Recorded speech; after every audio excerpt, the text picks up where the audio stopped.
안녕하십니까. 성균관대학교 최영진 교수입니다. 오늘은 율곡이 묻고 과학이 답하다 두 번째 시간입니다. 오늘은 그 유명한 율곡의 천도책에 나와 있는 자연 변화의 원리에 대한 질문에 대해서 자연과학을 전공하시는 양형진 교수님과 이주영 교수님 두 분을 모시고 말씀을 듣고자 합니다. 양 교수님 좀 자기소개해 주시죠. 안녕하십니까. 고려대학교 디스플레이 반도체 물리학과의 양형진입니다. 양자정보이론을 전공하고 있고 오늘 율곡이 묻고 과학이 답하다에 대해서 초대해 주셔서 감사합니다.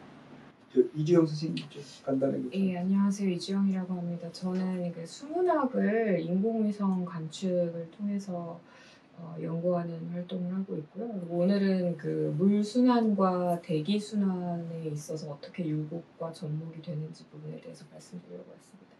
네, 감사합니다. 천도책은 너무나 잘 아시겠습니다만은 이거는 율곡이 20대 때 작성한 겁니다. 천도책은 율곡이 응시한 과거 시험의 제목이죠. 거기에 여러 가지 질문이 나오고 있습니다. 그 중에 중요한 질문 5가지를 뽑아서 여기에 대한 현대 과학을 전공하시는 전공자들의 입장에서 볼 때 율곡이 답을 했던 이 자연의 변화에 대한 몇 가지 그 사항들, 이것을 현대과학의 관점에서 어떻게 여기에 대한 답변을 할 수 있을지 매우 기대가 됩니다.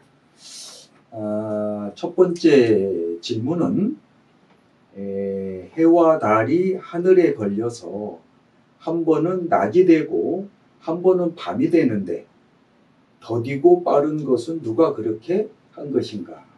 말하자면 이 해와 달이 있지 않습니까? 그런데 이것이 속도가 다르다는 거죠. 해와 달의 운동하는 이제 속도가 다른데 그 왜 그러냐? 누가 그렇게 시킨 것이냐?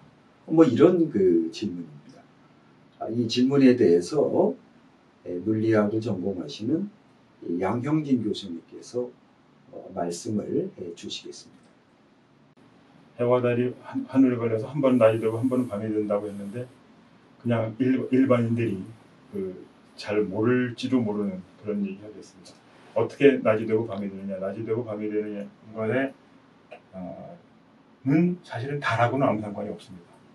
해하고 지구가 공전하고 지구가 태양 궤도를 공전하면서 자전하기 때문에 생기는 현상이죠. 그러면은 언제 낮이 되고 밤이 되느냐라고 하는 것만 잠깐만 말씀을 드리면 태양이 이제 여기 있고 지구가 여기 있는데 지구가 지금 이제 계속 돕니다. 그래서 좀 과장돼서 그런다면 하루 동안 여기까지 갔다고 치면 태양에서 오는 빛이 바로 여기 있는 사람을 봤을 때 태양에서 오는 빛이 딱 여기 왔을 때가 낮 12시겠죠. 근데 그 다음 날에는 여기 오는 순간이 낮 12시가 됩니다. 그러니까 지금 요만큼 돌아갔기 때문에 사실은 360도보다 조금 더 돌아가야 돼요. 그게 이제 하루입니다. 그래서 그거를 24시간이라고 우리가 이야기하는 거죠. 근데 달은 이 지구 주위를 또 돕니다. 대충 29.5일 만에 한 바퀴를 공전을 하는데 달이 그 전날에 여기 있었다고 하면 그 다음날엔 조금 더 가거든요. 그래서 달이 지구에서 봤을 때 태양이 움직이는 것보다 달이 조금 더 사실은 빨리 움직입니다.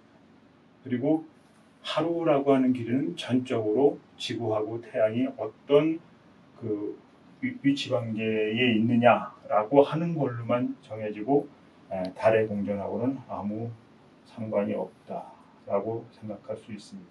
그러면은 언제 낮이 되고 언제 밤이 되느냐? 지구 위에 사는 사람이 태양이 보이는 때, 그때가 낮이고 태양이 안 보이는 때가 아마 밤이겠죠. 태양이 보이는 때 대략적으로 봐서 아침 6시에 해가 뜨고 저녁 6시에 해가 진다고 하면, 물론 여름에는 길어지고 겨울엔 짧아집니다만, 그 12시간 동안 밤이 되고 12시간 동안 낮이 되고, 그런데 지구의 그 회전하는 축이 기울어져 있기 때문에 여름에는 낮의 길이가 길고 밤의 길이가 짧고, 그렇지만 지구에서 봤을 때 태양은 지구가 공전하는 요거가 있기 때문에 사실은 조금씩 움직이게 됩니다. 지구에서 봤을 때 태양의 위치가, 그것을 갖다가 옛날 사람들이 다 그건 알고 있었습니다. 다만 지구가 태양 주위를 공전한다고 하는 사실은 몰랐죠. 알고 있었던 건 뭐냐면은 지구에서 관측했을 때 태양이 어떻게 위치를 바꾸느냐 하는 건 확실히 알고 있었습니다. 그거를 모르면은 농사를 질 수 없기 때문에. 그래서 우리가 보통 24절기라고 하는 것은 지구에서 봤을 때, 특히 우리나라 위도에서 봤을 때 태양의 위치가 어떻게 변하느냐 하는 것을 이야기하는 겁니다. 그러니까 사실은 꽤 많은 사람들이 잘못 알고 있는 것 중에 하나가 24절기를 음력이라고 생각하는데 24절기는 양력입니다. 그러니까 태양의 그 변양자입니다. 동양 서양할 때 양이 아니라. 그래서 그 24절기라고 하는 것 자체가 태양의 움직임이 어떻게 되느냐라고 하는 거죠. 태양이, 그러니까 이겁니다. 태양과 태양 주위를 지구가 공전하는 것을 모른 채 관측을 했기 때문에 서구의 아리스토텔레스와 마찬가지로 지구가 중심에 있고, 그 다음에 모든 별이 이런 천구에 걸려 있는 것처럼 보인다면은, 그게 이제 우리가 보는 거죠. 그렇게 본다면은 모든 별들은 그냥 다 천구에 고정되어 있습니다. 그 중에서 예외가 되는 게 태양계 안에 있는 행성들이죠. 태양계에 있는 행성들과 움직입니다. 그래서 영어에서 행성을 플래닛이라고 하는데, 이게 떠돌이라고 하는 의미를 가지고 있습니다. 행성은 떠돌아다니고, 그리고 모든 별들은 다 고정되어 있습니다. 지구에서 별들까지의 거리는 워낙 멀기 때문에 가장 가까운 별도 4.5광년입니다. 그렇기 때문에 별들은 다 이렇게 그 천구에 고정되어 있는 그런 걸로 보죠. 그럼 지구의 위치에서 볼 때 태양은 지구가 움직이기 때문에, 우리가 지금 보면 지구가 움직이기 때문에 태양이 움직이는 건데, 옛날 사람들은 지구는 고정되어 있다고 생각을 아마 했을 겁니다. 이 고정되어 있는 지구에서 볼 때 태양이 움직입니다. 그게 다른 별들은 다 고정이 되어 있는 태양만 이렇게 움직입니다. 그것을 황도 12궁이라고 하고 그렇게 이야기를 했었습니다. 그러니까 태양이 움직이고, 그러니까 우리가 지금 봤을 때 별, 항성 중에서 움직이는 태양뿐이 없습니다. 그리고 그 다음에 행성들은, 태양계의 가족들의 행성들은 다 움직입니다. 달이 움직이고 하는 거예요. 그런데 율곡은 아마도 태양을 양음으로 봤을 때 양이라고 생각하고 달을 음이라고 생각했던 것 같습니다. 그리고 그것과 관련해서 태양의 움직임과 달의 움직임, 누가 더 빠르고 누가 느린가 했는데, 제가 보기에는 아무리 생각해봐도 달이 조금 더 빨리 움직이지 않나 하는 생각이 드는데, 율곡 시대에는 양이 더 활발한 움직임을 가지고 있다. 그래서 양이 빠르고 태양이 더 빠르고 음이 더 느리다라고 생각했던 것 같습니다. 그 점은 조금 이해가 좀 잘 안 갑니다. 그래서 현대 자연과학으로 보면은 그 점은 뭔가 좀 다르지 않나 하는 그런 생각을 하게 됩니다. 그리고 낮과 밤은 전적으로 태양과 지구의 상호 위치에 따라서 결정되는 것 같습니다. 네. 이상입니다. 두 번째 질문을 드리겠습니다. 혹자가 만물의 전기가 올라가서 여러 별이 된다라고 말하는데, 이 말은 또한 어디에 근거한 것인가 라는 질문입니다. 도대체 별은 어떻게 해서 만들어졌을까 하는 그런 질문이죠. 율곡 시대에는 그 기중에도 아주 그 정순한 기, 이 정이라고 하는 것은 하나의 요즘 말로 하면 하나의 그 엑기스 이런 그 뜻입니다. 아주 정순한 기가 올라가서 여러 가지 별이 된다. 그렇게 생각을 했던 것 같습니다. 이 문제에 대해서 역시 양형진 교수님께서 답변을 해주시겠습니다. 우리가 보는 그 별은 우주에 있는 우주 전체 아주 극히 일부분이 됩니다. 이거는 지금 은하수라고 하는 건데 그 은하수가 저렇게 보이는 이유는 보통 그 은하가 이렇게 형성이 되어 있습니다. 하나의 은하 안에는 한 2, 3천억 개의 별이 있다고 생각됩니다. 지금 율곡 선생님이 말씀하신 것은 별이 어떻게 생성되는가 하는 문제에 관한 것 같은데 현대 자연과학적으로 보면 별은 그냥 성간 물질들이 중력에 의해서 뭉쳐지는 것뿐입니다. 빅뱅 이후 여러 단계를 거쳐서 지금 보게 되면은 만인력에 의해서 물체와 물체는 서로 끄는 그런 작용이 있기, 상호작용을 하기 때문에 일단 약간이라도 뭉쳐지게 되면 주위의 거를 또 끌어당기게 됩니다. 그래서 자꾸 그렇게 끌어당기는 그런 힘이 작용하기 때문에 이렇게 거대한 은하가 만들어집니다. 그래서 별이라고 하는 것은 결국은 이렇게 생성이 되는 건데 이게 지금 뭐 아주 복잡합니다. 그래서 그 성간물질이 모여가지고 어떤 별들이 되고 그 별이 또 죽게 되는 그런 아주 복잡한 과정을 거치면서 이런 은하가 만들어집니다. 우리가 사는 은하는 태양계가 들어가 있는 은하를 우리는 한국말로는 우리 은하라고 얘기하고 영어로는 대문자를 써서 갤럭시라고 얘기를 하는데 우리가 보는 지구상에서 보는 거는 우리 은하 안에 있는 별들, 다시 말하면 태양계가 속한 은하 안에 2, 3천억 개의 별이 있는데 그 별을 봅니다. 이것이 지금 그 중에 하나입니다. 그러면 이 별들은, 이런 별들은 우리 은하 바깥의 별이냐? 아닙니다. 이것도 다 우리 은하 안에 있는 별입니다. 왜 그런 상황이 일어나냐면 잠깐만 그림을 그리면 우리 은하가 이런 모습으로 있습니다. 지구와 태양은 우리 은하의 변방에 있습니다. 요 변방에서 봤을 때 대부분의 별들 이 은하로 요렇게 보이는 요 은하는 여기에 있는 별들입니다. 그래서 여기서 봤을 때 이쪽이 별이 아주 많은 것처럼 보입니다. 이게 이겁니다. 그리고 나머지 부분은 아주 듬성듬성 있는 그런 상황이 되죠. 그래서 지구상에서 봤을 때 별이라고 하는 것은 지구상에서 보는 별은 이렇게 거의 대부분 한 두 개 정도의 예외, 그 두 개의 예외가 마젤란 성운하고 안드로메다 성운입니다. 그 두 개의 예외를 뺀다고 하면 전부 다 이거는 태양계가 속해 있는 은하 안에 있는 별들입니다. 그 중에서 이렇게 아까 말한 어떤 특정한 방향으로는 아주 별들이 많이 보이게 되는데 그것을 우리가 은하수라고 하죠. 그래서 현대과학에서 보면 별의 생성이라고 하는 것은 그냥 단순히 아주 단순합니다. 우주에 널려있는 성간 물질이 중력에 의해서 압축이 되면서 어느 정도 이상으로 압축이 되면 중심부의 온도가 15도 이상으로 올라가게 되고 15도 이상으로 올라가게 되면 그 안에서 핵융합 반응을 하게 됩니다.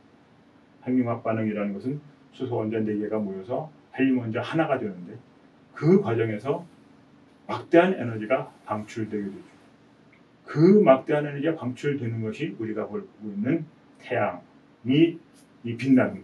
그거는 그 에너지, 바로 핵융합 에너지라고 할 수가 있습니다. 그래서 우리는 보통 핵폭탄이 두 가지가 있습니다. 원자폭탄과 수소폭탄이 있는데 원자폭탄은 핵 분열 반응이고 그거보다 훨씬 더 막대한 에너지를 내는 게 핵융합 반응을 하는 수소폭탄입니다. 그래서 핵융합 반응은 아주 보기 어려운 그런 과정이라고 생각하고 있지만 사실은 태양이 빛나는 걸 본다는 것 자체, 밤하늘에 별이 빛나는 것을 본다는 것 자체가 사실은 매일매일 매순간 밤낮도 없어요.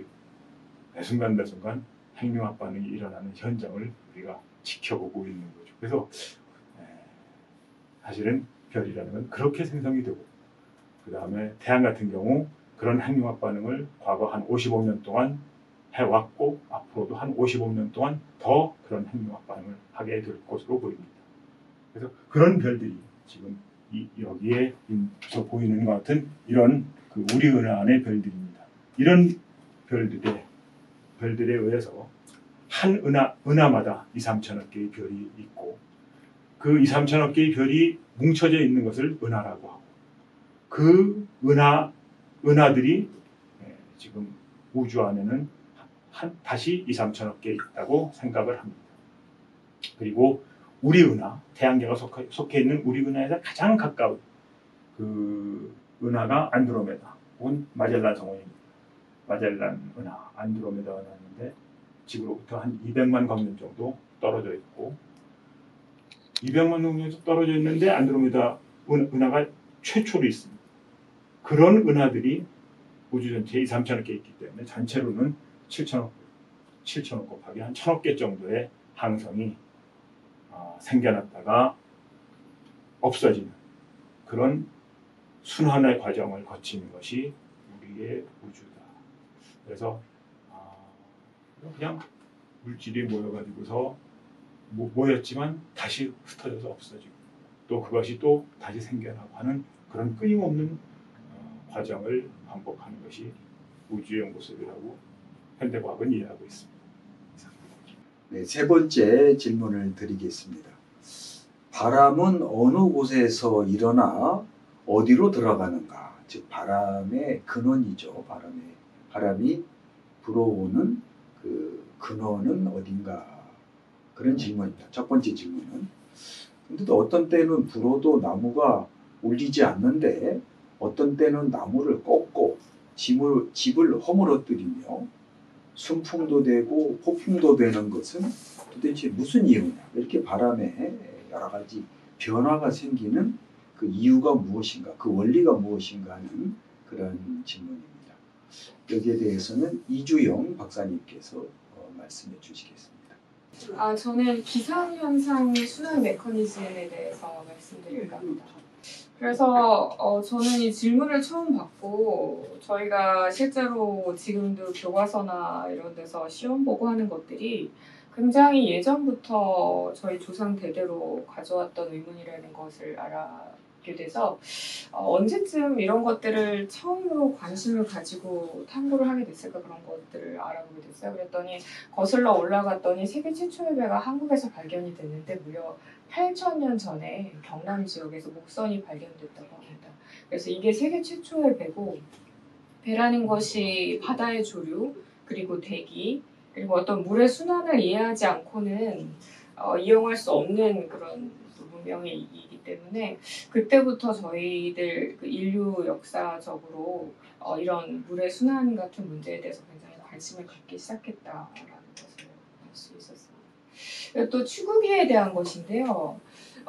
저는 그 율곡 선생이 그 1500, 1600년대부터 이런 것들에 대해서 관심을 가졌다는 게 굉장히 놀라웠는데, 무려 그때부터 100년 전부터 조선시대에 추구기와 이런 것들이 발명됐었다고 해요. 그래서 이제 강우량이라든가 그런 개념들은 이미 잡혀 있었고, 이것은 무려 이탈리아의 어떤 베네데토라는 사람이 발명했던 것보다 몇백 년 더 앞섰던 것이라고 합니다. 그래서 이 율곡은 대기나 물 순환에 대해서 어떤 음양의 조화로 이해를 하고 있었는데요. 여기 보시면은 이제 기라는 개념과 이라는 개념이 나오게 되는데 이것이 어떤 식으로 과학에서 지금 구현되고 있는지에 대해서 잠깐 설명을 드리자면 이제 과학에서는 이제 태양 에너지를 굉장히 중요하게 생각을 해요. 그래서 태양 에너지가 지표나 땅을 가열시키게 되면은 수분이나 뭐 대기 같은 것이 상승 기류를 타면서 구름이나 이런 것들을 형성해서 그것들이 무거워지면은 다시 지표로 떨어지고 이것들이 강이나 뭐 지하수 이런 데로 흡수가 되면서 여러 가지 계속된 물순환과 대기순환이 이루어지는 것이고 그것을 율곡은 어떤 기가 동해지면 양이 되고 정해지면 음이 된다라고 표현을 하신 것 같고 또 천지 사이에 가득한 것 그래서 저희도 지금 계속 천지 사이에 이런 상승 기류와 이런 순환을 굉장히 중요하게 생각을 하고 있는데 그런 부분들에 대해서 이미 이해를 하시고 계신 것 같고 그래서 양이 성하면 가뭄, 음이 성하면 장마라고 하셔서 양을 태양 에너지로, 음을 물로 그렇게 표현을 하신 것 같습니다. 그래서 좀 더 살펴보면 이제 율곡이 이야기하셨던 이런 여러 가지 대기나 물 관련 변수에 대해서 어떤 식으로 과학적 개념과 매칭이 되는지를 한번 살펴보도록 할게요. 일단 율곡 선생님은 여러 가지 이런 변수들을 하나의 기라고 생각을 하셨습니다. 여러 가지 에너지 순환이라고 생각하셨고 이거는 과학적으로도 완전히 절묘하게 맞아 떨어지는 그런 개념들이고요. 그러니까 과학적으로는 지금 물, 뭐 공기, 뭐 불, 에너지 이런 형태의 다양한 용어를 사용하지만 사실 그것들이 다 한 가지거든요. 그래서 수분이 없으면 결국 불이 되는 것이고 그것이 결국 에너지가 되는 것이기 때문에 과학에서도 전 슬라이드에서 보여드렸던 것처럼 이 모두를 한 가지의 어떤 커다란 순환 구조로 보고 있는 것은 마찬가지입니다. 그래서 일단 개념적으로 바람을 어떻게 과학이 정의하고 있는가를 보시면 공기의 움직임으로 보고 있습니다. 그래서 태양이 에너지가 작용을 해서 어떤 지표를 달구게 되면 그 부분의 공기 밀도가 떨어지면서 저기압을 형성하게 되고 바람은 고기압에서 저기압으로 이렇게 흐르게 되는 것이고요. 그런데 율곡의 경우에는 어떤 양기가 들어가지 못한다는 표현을 쓰시고 그리고 어떤 방향성은 없다 이런 식으로 보셔서 사실 바람에 대한 개념에 대해서는 딱히 과학과 매치가 되는지에 대해서는 이제 어떻게 해석하는지에 따라서 좀 달라질 수 있다고 보여지고요. 그러나 나머지 개념들에 대해서는 상당히 과학적 개념과 잘 맞아 떨어집니다. 예를 들면 구름 같은 경우에는 공기나 수증기가 상승해서 물방울이나 얼음으로 이렇게 연결한 것이다 그랬는데 율곡 선생님께서는 산천의 기운이 올라간다 이런 상승 기류에 대해서 말씀하셨는데 여기서 말하는 산천의 기운은 저희 과학자들이 이야기하는 그 증발산이라고 하는 것 그러니까 나무가 지하수에 있는 수분을 빨아 올려서 잎사귀를 통해서 이렇게 증발시키는 그런 것들을 표현하신 것 같고 저희 그 과학에서 굉장히 중요한 개념인데 그걸 이미 이야기하셨다는 부분 그리고 양기가 퍼질 때 이슬로 젖는다 뭐 이런 것들은 굉장히 과학하고 잘 맞아 떨어지고요. 한 가지 더 흥미로운 점은 구름을 어떤 전조로 생각을 하셨다는 건데요. 저희 근대 기상에서도 구름을 관찰을 하면서 구름을 인공위성으로 관측을 해서 강우량뿐만 아니라 여러 가지 기상 예보에 활용을 하고 있거든요. 이 당시에는 어떤 뭐 흰 구름, 검은 구름, 붉은 구름 뭐 푸른 구름 그렇게 보셨던데 저희는 그렇게 막 붉은 구름, 푸른 구름까지는 보진 않지만 얼마든지 비슷한 개념을 어떤 기상 예보의 전조로서 인공위성을 통해서 관측을 사용하고 있다 좀 말씀드리고 번개나 나머지 개념들도 상당히 과학하고 잘 맞아 떨어집니다. 번개 같은 경우에는 상승기류로 파열된 뭐 이런 물방울이 생겨서 그게 구름 하부와 상부로 이렇게 나누어지는데 그 중에서 구름 하부의 음전하까지 떨어질 때 나는 빛 에너지다 이런 식으로 저희 과학을 정의하고 있는데 율곡 선생님께서는 여기서 양기가 발하여 번개를 만들어진 것이다라고 해서 사실상 비슷한 얘기를 하고 있는 거고 여기서도 우레를 정의하실 때 발열된 공기가 이렇게 팽창하다가 찬 공기랑 부딪혀서 이렇게 꽝 소리를 내는 거다라고 하셨는데 여기서도 두 기가 부딪히는 것을 우레라고 보심으로써 굉장히 상당히 비슷한 견해를 갖고 있는 것이고요. 안개의 경우에도 지표 부근에 수증기가 응결한다고 과학이 정의하고 있는데 여기서도 수증기가 막혀서 된 것이다. 네, 라는 표현이 굉장히 잘 맞아떨어지고 서류의 경우에는 이제 과학에서는 이제 온도를 정량화시켜서 0도씨 이하로 떨어지면 그렇다라고 되어 있는데 이제 아무래도 그 당시에는 온도라는 개념이 정량화되어 있지 않아서 뭐 그런 0도씨 이하다 이런 숫자적인 표현은 되어 있지 않지만 음기 즉 물이 혹독할 때 이런 표현을 이용해서 뭐 이슬이 맺힌 것이다 이렇게 설명을 해서 상당히 맞아떨어지는 부분들이 많다라는 생각이 듭니다. 나머지 개념들도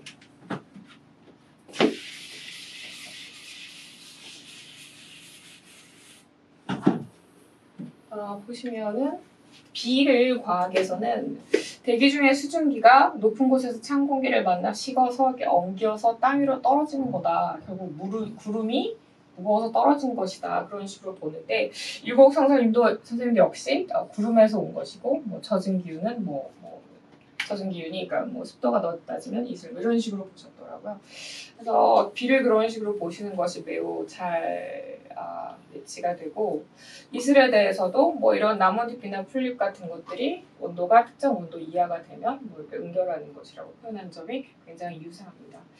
또한 비가 오지 않을 때는 아래 위가 서로 화합하지 못해서다라는 표현을 쓰셨는데 저희 과학에서는 이제 대류광우라는 용어를 만들어서 이제 태양열에 의해 가열된 습한 공기가 이렇게 상승 운동을 하면서 이렇게 지표가 상승 기류를 타면서 비를 통해서 땅으로 떨어지는 그런 순환 구조를 나타내는 그런 과학적으로 그렇게 정의를 하고 있고 눈의 경우에도 구름 알갱이가 달라붙어서 이렇게 땅으로 떨어진다라고 과학은 보고 있는데 그래서 이제 비라는 표현을 쓰시긴 하셨지만 비가 결국 구름에서 온다고 하셨을 때 비와 구름을 이렇게 연결시켜서 봤을 때 구름에서 이렇게 음기 즉 물을 통해서 만들어진 것이다라는 그런 개념을 잡아주셔서 셋 다 과학적으로 잘 매치가 된다는 생각이 듭니다. 자, 이제 네 번째 질문을 드리겠습니다. 초목의 꽃술은 5입으로 된 것이 많은데 눈꽃, 설화죠.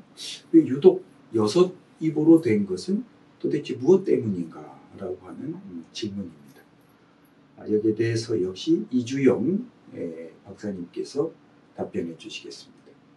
네, 그러면 저는 눈 결정에 대해서 말씀드리겠습니다.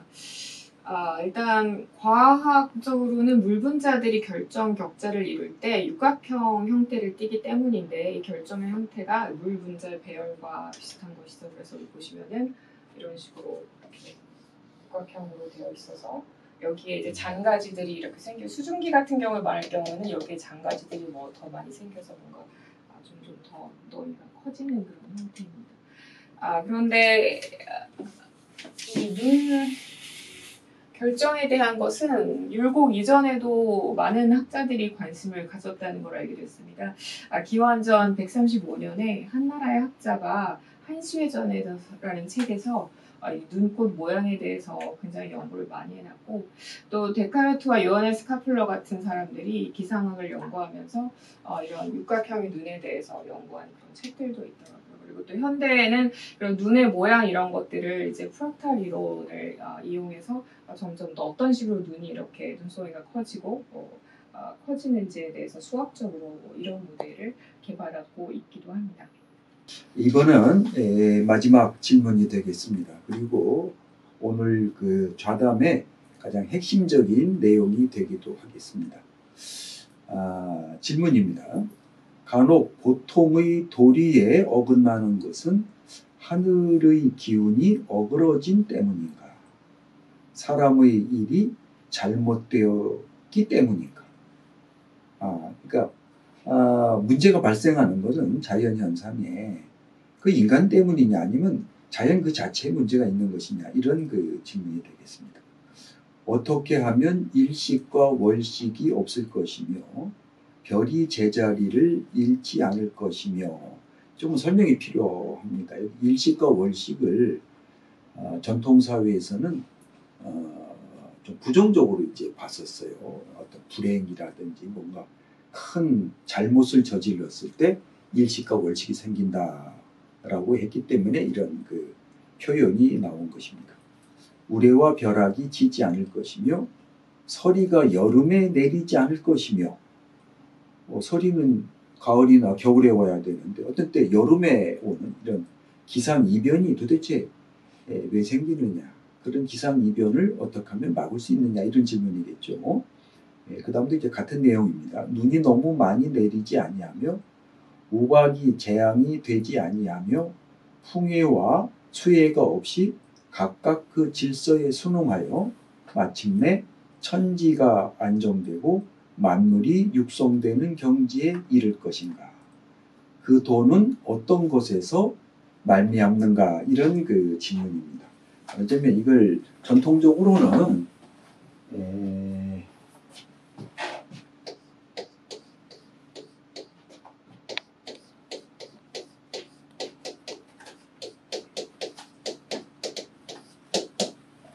하늘과 인간이 서로 감응한다, 이런 뜻이죠. 하늘과 인간이 서로 감응한다.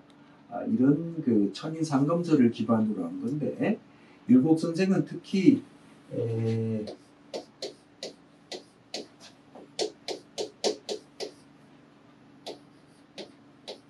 천인교요라는 표현을 씁니다. 하늘과 인간이 서로, 이 여는 이제 참여하다, 더불다, 함께하다, 이런 뜻이죠. 하늘과 인간이 서로 더불어서 함께해서 어떤 사건이 발생한다, 이런 그 표현을 쓰셨습니다. 그래서 이제 이건 하나의 예죠. 신봉씨는 전통 시대에 존재했다고 하는 그 황제인데 아주 평화로운 시대였죠. 이럴 때는 비가 오기를 원하면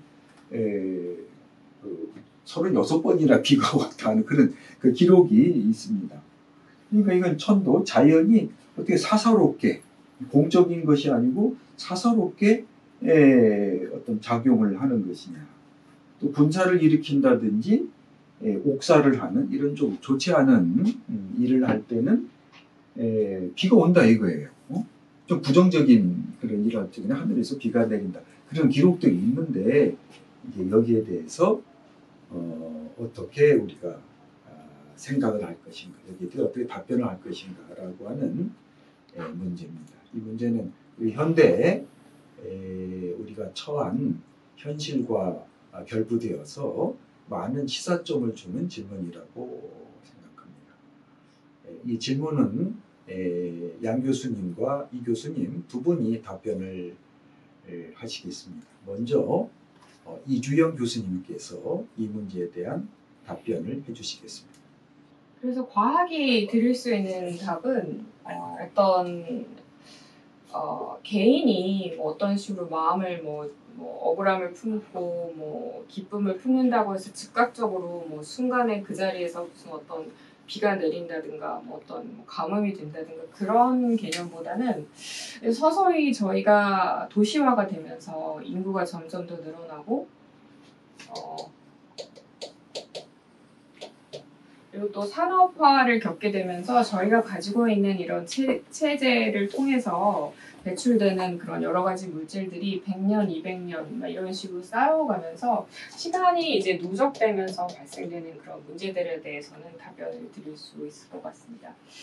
그래서 이제 최근 대두가 되고 있는 기후 변화의 경우에 이제 여러 가지 데이터를 종합해 봤을 때 과학자들이 가지고 있는 견해는 그것이 인류 발생에 의한 것이다라는 의견이 있고, 여러 가지 예들 중에도 이제 한국에 해당되는 것들을 몇 가지 뽑아보면 이제 폭염이나 산불이나 뭐 이런 것들이 될 텐데요.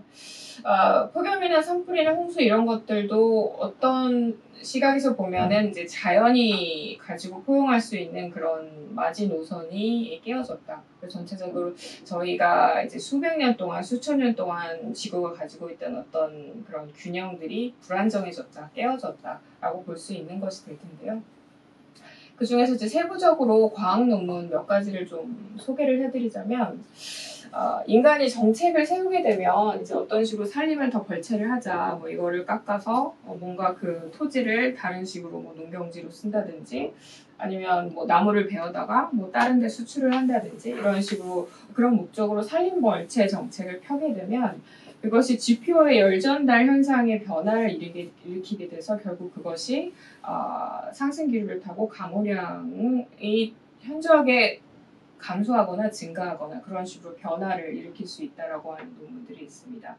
또 최근에 이제 한국에서 미세먼지가 많이 문제가 되고 있는데 이것도 결국 아스팔트나 이런 것들의 영향을 받아서 상승되는 것들이라고 하는 발표들이 있죠. 그래서 예전에는 어떤 개인이 어떤 식으로 하면은 만들어내는 그런 귀결되는 결과들이 사소한 것이었다면 이제는 국가의 단위가 되고 그것이 도시화되고 국제화되면서 해당 시스템이나 혹은 화학물질을 전 세계적으로 소비를 하면서 규모가 점점 더 커지고 국가가 어떤 정책을 추진할 때 어떤 결정을 하면 그것에 따른 그 환경에 나타나는 그 영향받는 바가 굉장히 커지기 때문에 그것이 때때로 이제 저희는 이제 내추럴 어테뉴에이션이라는 표현을 쓰는데 자연이 수용할 수 있는 그런 한계점을 넘어서는 것이거든요. 그래서 예를 들어서 저희가 어떤 오염물질 100을 배출을 한다고 했을 때 자연은 한 20% 정도만 정화를 할 수 있는데 인간이 100%를 내보내게 되면 80%는 그대로 오염물질로 남게 되는 것이죠. 그래서 저희가 정책을 어떻게 펼치냐에 따라서 4대 강도 굉장히 많이 조류가 생성되기도 하고 또 정화가 되기도 하기 때문에 과학이 답할 수 있는 것은 상당 부분 저희 지금 이 시대에는 이렇게 도시화되어 있고 글로벌화 되어 있고 산업화된 지 수백 년이 지나서 여러 가지 화합물이 누적되어 있는 상황에서는 인간이 어떤 식으로 정책을 펼치느냐에 따라서 환경이 얼마든지 바뀔 수 있고 그리고 인간이 펼치고 있는 이 환경 정책은 결국 그 정책 위반자들의 마인드라던가 또 자연에 대해서 어떤 세계관을 갖고 있느냐에 따라서 분명히 영향을 받을 수밖에 없기 때문에 어느 정도 그 율곡이 말씀하셨던 부분들에 대해서 적용이 가능하다라는 생각이 듭니다. 그리고 예를 들어서 산불 같은 경우에 2020년 들어서 산불이 2배가 증가를 했습니다. 그래서 전 세계적으로 봤을 때 1위가 시베리아 지역이었고요. 그래서 14만 밀리언 헥타르면은 사실 저희가 2019년도에 고성이나 이 강원도 지방에서 굉장히 큰 산불이 나갖고 난리가 났었는데 저희는 그래봐야 1000헥타르거든요. 그러면은 지금 시베리아 거의 뭐 밀리언 헥타르 그리고 미국의 경우에는 여기서도 또 뭐 40만, 400만 헥타르 이 정도면은 사실 한국은 거의 작은 불씨에 불과하고 미국이나 러시아에서는 굉장히 큰 규모의 거의 뭐 캘리포니아 하나 정도가 타는 거의 뭐 서울 뭐 몇 개가 타고 있는 그런 규모의 대형 산불이 지금 발생을 하고 있는 것이고요. 그것이 이제 과학자들은 기후변화와 관계가 있다고 보는 것입니다. 그 이유는 기존의 산불은 인간이 그걸 발화를 하게 되면 인간이 살고 있는 그 인접 지역에서만 소규모로 발생해야 되는데 시베리아의 경우에는 인간이 근접할 수 없는 굉장히 외지에서 발생을 하고 있고 그 규모가 너무 크기 때문에 인간이 돌아다니면서 산불을 낼 수 있는 그런 규모가 아닌 것이에요. 그리고 한 번 또 타게 되면은 그냥 며칠, 한국 같은 경우에는 뭐 그냥 하루 타고 마는데 시베리아나 다른 뭐 오스트레일리아나 이런 쪽을 보시면 거의 막 수개월씩, 막 석 달, 넉 달씩 그렇게 타고 있기 때문에 거기서부터 발생하는 이산화탄소나 이런 것들이 계속 연쇄작용을 통해서 더더욱 기후변화를 가속화시키는 그런 측면이 있는 것이죠. 그래서 한 가지 재미있는 사실은 제가 방금 러시아랑 미국이 가장 산불이 좀 크게 난다고 말씀을 드렸잖아요. 그래서 혹시 2020년도에만 그러지 않겠냐고 하시는 분들이 계실 수도 있을 텐데 그 UN 세계식량기구 데이터를 보면 몇 년 동안 단연간 축적시킨 데이터에서도 역시 러시아나 미국이 산불이 다 많이 발생하는 것으로 나오고 캐나다 지역이 좀 들어갔다 빠졌다 하는 경향이 있습니다. 그래서 왼쪽 사진을 보시면 여기 러시아 지역하고 미국 지역이 가장 높은 것으로 나타나 있어요. 그래서 혹시 여러분들 이게 무슨 데이터일지 유추를 해보실 수 있을까요? 네. 많은 분들이 보시면 산불 데이터가 아니냐고 하시겠지만 이게 사실은 세계의 핵 보유 국가의 현황이에요. 그래서 제가 굉장히 좀 재미있는 동시성이라고 생각을 했습니다. 그러니까 어느 날 산불이 발생한 지역의 이렇게 사진을 봤는데 전 처음에 무슨 핵폭발이 터졌는 줄 알았어요. 근데 그게 핵이 아니라 산불이라고 하더라고요. 그래서 방금 그 율곡의 이야기와 같이 어떤 두 사건이 직접적인 연관성은 없지만 어떤 이러저러한 어떤 재미있는 동시성과 같이 이런 핵이나 이런 문제에 대해서 굉장히 지극히 관심을 많이 갖고 있는 나라들은 또 동시에 이렇게 또 불타오르고 있더라 하는 그런 부분들이 재미있어서 데이터를 가지고 와봤습니다. 그래서 지금까지 말씀드렸던 부분들에 대해서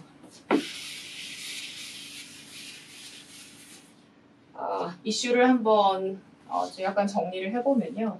저는 이런 율곡이 가지고 있는 어떤 하늘과 땅이 서로 교감하는 이런 세계관, 우주관, 그리고 인간도 이제 더 이상 어떤 그냥 그 자연에 얹어져서 사는 것이 아니라 자연에 영향을 미칠 수 있는 그런 규모가 되었고, 그리고 자연은 여전히 인간의 어떤 정복되지 않는 그런 굉장히 인류의 운명을 좌지우지하는 그런 거대한 것이라는 점이 굉장히 인상 깊었는데, 특히 이러한 천도 세계관이 21세기 기후변화 우리에게 굉장히 큰 메시지를 전한다고 생각을 합니다.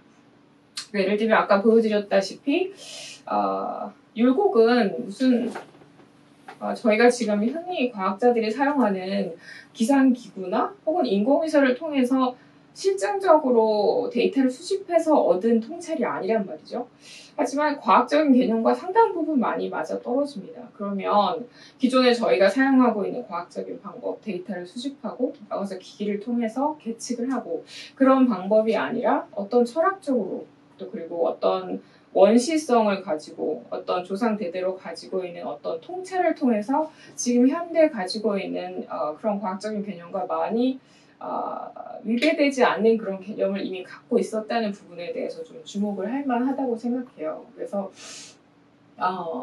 원래부터 원시적으로 인간은 자연과 굉장히 화합을 하고 조화를 하고 교감을 하는 존재였다는 어떤 그런 원시성을 보여준다고 생각하고 지금 저희 기후변화에 있어서 IPCC나 보고서나 이런 것들 과학자들이 여러 가지 데이터를 제공하고 있지만 사실 국가적으로는 어떤 의결이나 또 합의나 이런 것들을 굉장히 도출하기 힘든 상황이거든요. 그런 것이 아마도 우리가 이런 어떤 원시적인 그런 저희의 본질을 망각하고 자연과 인간을 분리시켜서 보고 모든 것을 막 데이터화 시켜서 정보화 시켜서 보려는 태도들에 어떤 한계점이 있지 않나 그런 생각이 들고 특히 전 세계 100대 기업이 지난 30년간 세계 온실가스 배출의 70%를 다 책임을 갖고 있다라는 점들을 상기시켜 볼 때 더 이상 인간은 인간이 무엇을 하든지 간에 자연은 이렇게 견고하게 있는 우리가 우주 쓰레기 아무리 던져도 된다. 왜냐하면 우주는 광활한 공간이니까 더 이상 그렇게 이야기할 수 있는 그런 단계가 아니라는 것이죠. 그래서 최근에 이제 AI나 그런 것들이 많이 이제 이슈가 되고 있는데 사실 자동차의 자율 주행의 경우에도 이런 우주나 인간에 비하면은 굉장히 단순한 시스템임에도 불구하고 최근 그 자동차 업계의 판단에 따르면 AI를 통해서 자율주행하는 걸 좀 보류하고자 한다. 왜냐하면 공식화할 수 없는 변수가 너무 많다라는 의견이거든요. 근데 하물며 자연과 우주에 대해서는 얼마나 인간의 공식을 뛰어넘는 그런 무한한 신비가 있을 것인가에 대해서 좀 더 저희가 생태의식을 가지고 생명 존중을 하면서 공동성을 형성하는 그런 것이 필요하지 않을까 하는데 그 율곡 선생님께서 그런 어떤 그런 모델 어떻게 인간이 자연과 관계를 맺을 수 있는지 그런 것들을 제시해 주셨다고 생각이 됩니다. 그래서 인간은 과학이 발달하고 이러면서 자기들이 인간이 어떤 운용을 하는 걸 굉장히 높은 가치를 부여해 왔습니다. 예를 들면 유전자 조작.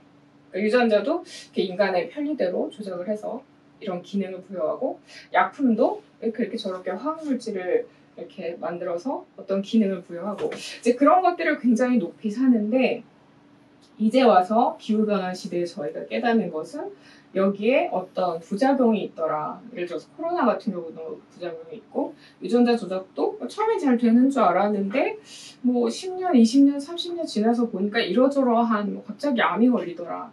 뭐 이런 식으로 우리가 단발적으로 생각했을 때는 문명의 이기가 될 수도 있다고 생각했던 것이 자연과의 상호작용, 인터랙션까지 다 생각했을 때 10년, 20년, 100년, 200년 지나서는 이제는 우리가 지금 생태계와 자연을 교란하고 있구나라는 것을 인정하고 있는 그런 시대라고 할 수 있겠습니다. 그래서 저희가 자본과 통제에만 가치를 부여하기보다는 어떤 전체적인 순환, 아까 전에 보여드렸던 물순환, 그리고 율곡 선생님이 전체를 다 하나의 에너지로 이렇게 보셨던 어떤 통합적인 시각, 이런 흐름, 전체적인 흐름, 그런 것들을 좀 더 눈여겨보고 좀 더 가치 있게 보았을 때야 우리가 좀 더 21세기 기후변화에 효율적인 대응을 할 수 있지 않을까 생각을 해봤습니다.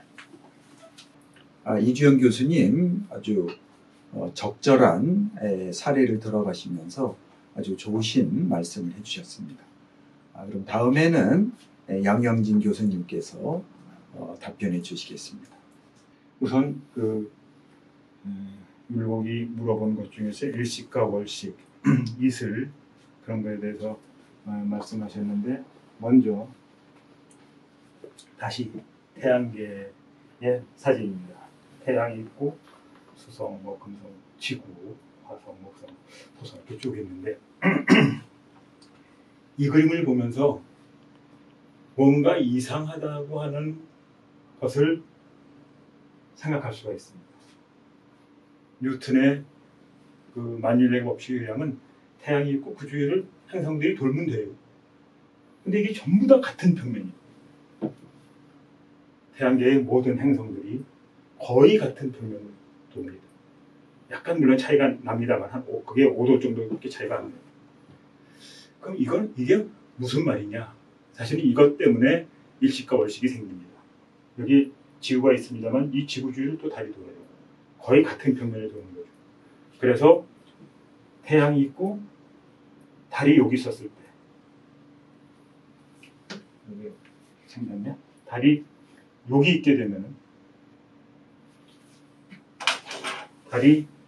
있게 되면은 어떤 특정한 지역에서는 태양이 안 보이게 되죠. 그게 일식입니다. 그 다음에 달이 여기 있게 되면 지구의 그림자 때문에 달이 안 보이게 돼요. 그게 이제 월식이죠. 그래서 자연과학적으로는 일식과 월식은 태양과 지구와 달 사이에 상호 위치가 어떻게 설정되어 있느냐에 따라서 월식은 지구 전체적으로 달이 안 보이는 겁니다. 일식은 지구의 아주 어떤 특정한 지역에서 태양이 안 보이는 그런 현상을 일식이라고 할 수가 있겠습니다. 그래서 율곡 시대에 생각했던 것처럼 일식이나 월식이라는 게 어떤 불길한 징조나 그런 거는 아니지만 사실은 이것과 관련해서 우리는 이주영 선생님이 이미 말씀해 주신 바와 마찬가지로 전체적인 세계와 인간의 삶이 어떻게 조화되어야 하는가 하는 것은 시사하는 점이 있다고 생각합니다. 이 그림은 다시 조금 있다가 돌아오겠습니다. 우선 잠깐만 말씀드리면 이게 모든 행성들이 있는데 이렇게 전부 다 같은 평면을 돌고 있다라고 하는 것은 이것이 처음에 뭔가 같이 형성됐을 거다 하는 생각을 할 수가 있습니다. 그렇다면 지구에 있는 대기도 다른 행성의 대기하고 비슷할 거다라는 걸 생각할 수가 있습니다. 정말로 그랬습니다. 지구의 원시 대기도 다른 대기와 비슷했습니다. 그 얘기는 조금 이따 다시 말씀을 드리도록 하겠습니다. 우선 이슬이라고 하는 문제를 잠깐 넘어가겠습니다. 이거는 온도예요. 그 온도가 품을 수 있는 물의 수증기의 양입니다. 그러니까 온도가 올라가면 그 온도에서 수증기를 점점 많이 품을 수가 있습니다. 그래서 가령 30도의 온도, 낮에 30도였다가 밤에 가령 10도로 급격하게 떨어졌다. 그러면 이때는 물을 많이 품을 수가 있었는데 이때는 물을 못 품어요. 그러면은 그것이 물방울로 맺히게 되죠. 그게 이슬입니다. 그리고 그게 얼게 되면 설이고요. 그런데 이거는 대기의 운동하고 사실은 연결이 돼서 우리가 재밌는 그 그래프를 하나, 그림을 하나, 지도를 볼 수 있는데, 이게 이제 아프리카 대륙입니다. 요 지역이 열대우림, 파란색이, 초록색이 열대우림 지역이고, 사바나, 그 다음에 풀이 나는데 사막 지역, 이렇게 됩니다. 대기가, 여기가 가장 태양이 많이 쬐는 데입니다. 그러면은 대기가 이렇게 올라가요. 올라가게 되면은 위로 올라가게 되면은 온도가 내려갑니다. 그래서 물을 품을 수 있는, 그 수증기를 품을 수 있는 이 용량이 내려가게 됩니다. 그러면 거기 비가 쫙 옵니다. 그러니까 대기가 올라가면서 온도가 내려가고 그 지역에 비가 뿌려지는 거예요. 그게 열대우림 지역. 그래서 열대우림 지역에서는 매일 비가 옵니다. 그래서 아주 수분이 풍부한, 그래서 나무들이 잘 자라는 지역이 되죠. 그게 쭉 올라가서 그럼 건조한 공기가 된단 말이에요. 그 건조한 공기가 위에 올라갔다가 떨어지는 지역이 이 사막 지역입니다. 이게 대기의 순환이에요.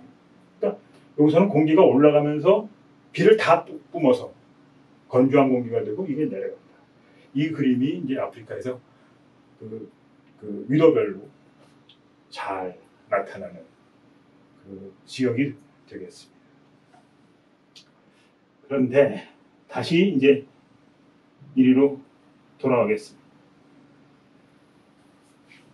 그러면은 지금의 대기는 원래 지구의 그냥 대기였느냐?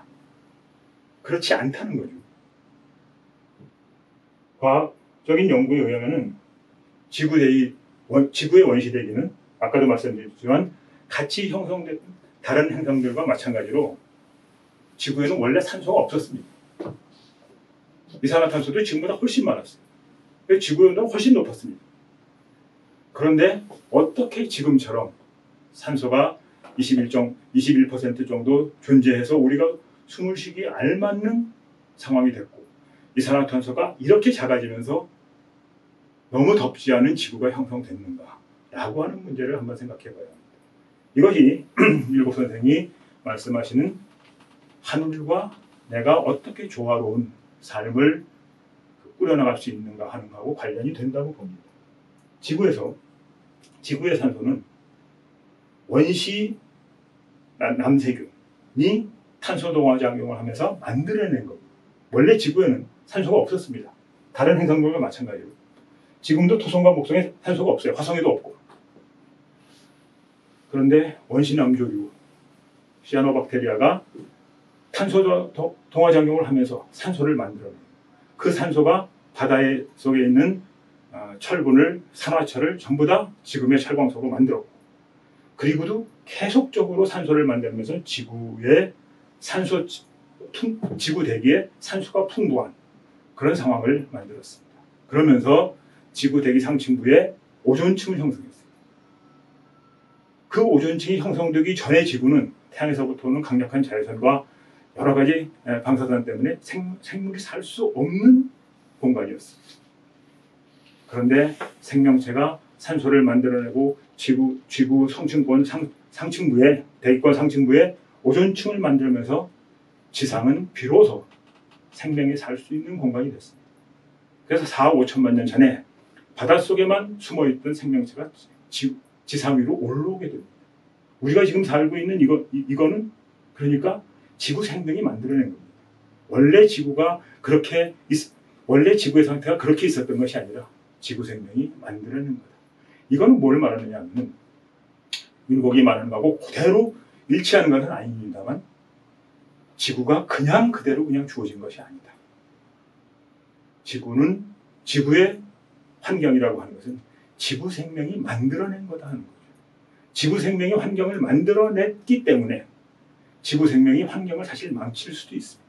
그게 지금 현재 벌어지고 있는 지구의 현상이라고 볼 수가 있습니다. 한 5억 년 이내로 지구상에는 생명 대멸종이 6번이 있었습니다. 6번이 있었는데 그 중에 5번은 굉장히 다양한 여러 요인들이 복합적으로 어우러지면서 생명 대멸종이 일어났었습니다. 생명 대멸종이라는 것은 그 당시에 살았던 생명종의 75% 이상이 아주 짧은 기간 200만 년 안에 사라지는 그런 현상을 얘기합니다. 그런데 지금 일어나고 있는 6번째 대멸종은 그 이전에 일어났던 5번 동안의 대멸종과는 다르게 단 하나의 원인에 의해서 지금 진행되고 있습니다. 그 단 하나의 원인이 인간입니다. 인간은 지금 일어나고 있는 생명종의 다양성을 말살시키는 그런 가장 주도적인 그리고 단 하나의 유일한 원인이 됩니다. 이는 과거로 보더라도 우리가 앞으로 어떻게 살아야 되는가, 어떻게 율곡의 표현에 의하면 하늘과 조화로운 그런 거겠지만 우리 지금 현대과학적인 표현으로 보면 자연 전체와 조화로운 자연의 생명을 살리면서 나도 살 수 있는 그런 삶의 태도가 앞으로는 더더욱 중요한 것이고 의미 있는 일이라고 생각합니다. 오늘 두 분 선생님 모시고 참으로 귀한 말씀 들었습니다. 율곡의 생각, 또 율곡 당시에 한국의 최고 지성인들이 가졌던 문제의식, 거기에 대한 현대 과학 하시는 분들의 또 새로운 그 해석, 이것이 이번 좌담의 주 내용이었습니다. 이 그 좌담을 진행하면서 저는 전통시대의 유학사상, 주로 인간의 심성 문제와 또 윤리의 문제에 대해서 주로 전공하는 입장에서 볼 때에 현대 과학적 입장에서도